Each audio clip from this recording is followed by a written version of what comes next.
Robit akademiyasida ustozlikka nomzodlar uchun quyidagi talablar bor. Assalomu alaykum.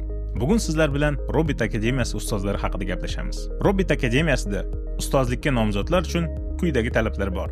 Birinchisi, nomzod albatta IT sohasida ishlayotgan yoki shu sohada o'qishni tamomlagan bo'lishi kerak. Ikkinchisi, ustoz robototexnikaga va IT texnologiyalarga juda ham qiziqish kerak. Uchinchisi, ustoz bolalar bilan ishlashni va ular bilan dars jarayonlarini juda ham yaxshi ko'rish kerak. To'rtinchisi, ustoz doimiy rivojlanishga va yangi bilimlarni o'rganishga ishtiyoqmand bo'lishi kerak.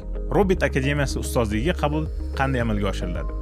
Biz ustozlikka nomzodlar bilan o'zaro suhbatlar olib boramiz va ulardan eng yaxshilarini amaliyot guruhiga yig'amiz. So'ngra bu ustozlar bilan 1,5 oy mobaynida ichki malaka oshiruv amaliyotini olib boramiz. Bu amaliyot jarayoni qanday bo'ladi? Biz o'quv dasturimizdagi modullar, ularning tarkibiy qismlari, biz ishlatadigan texnologiyalar, bolalar psixologiyasi, musobaqa olib borish ko'nikmasi va boshqa texnologiyalarni bosqichma-bosqich o'rgatamiz va ularning pedagogik amaliyotini rivojlantiramiz. Ana shundan keyin amaliyotni muvaffaqiyatli bitirgan o'qituvchilar bilan ish boshlaymiz. Ma'lumot uchun aytib o'tishim kerak, birinchi amaliyot guruhimizda 200 ta nomzoddan 20 tasini tanlab olganmiz va ulardan 6 tasini ustozlikka qabul qilganmiz.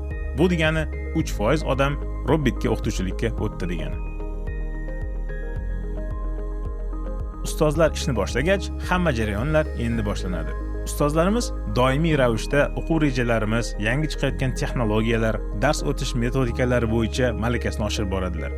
Va ularda musobaqalar o'tkazish, xalqaro musobaqalarga tayyorlanish kabi yo'nalishlar bo'yicha alohida malakasi oshirib boriladi. Va bu jarayonlar Robit akademiyasining barcha viloyatdagi filiallariga taalluqli. Robit akademiyasi ustozlari quyidagi asosiy sifatlarga ega. Birinchisi, ustozlarimiz doimiy izlanishga, yangi narsalarni o'rganishga va rivojlanishga tayyor. Ikkinchisi, ustozlarimiz har qanday murakkab narsani bolalarga qiziqarli va sodda qilib tushuntirishni bilishadi. Uchinchisi, ustozlarimiz o'quvchilarni va o'z kasblarini juda ham yaxshi ko'rishadi. To'rtinchisi, ustozlarimiz o'z xulq-atvori va axloqi bilan o'quvchilarimizga o'rnak bo'la olishadi. Beshinchisi, ustozlarimiz feedbacklarga va savollarga doimo ochiq va har doim bolalarni qo'llab-quvvatlashadi. Robit akademiyasi haqidagi boshqa foydali videolarni o'tkazib ko'rmaslik uchun kanalimizga obuna bo'ling.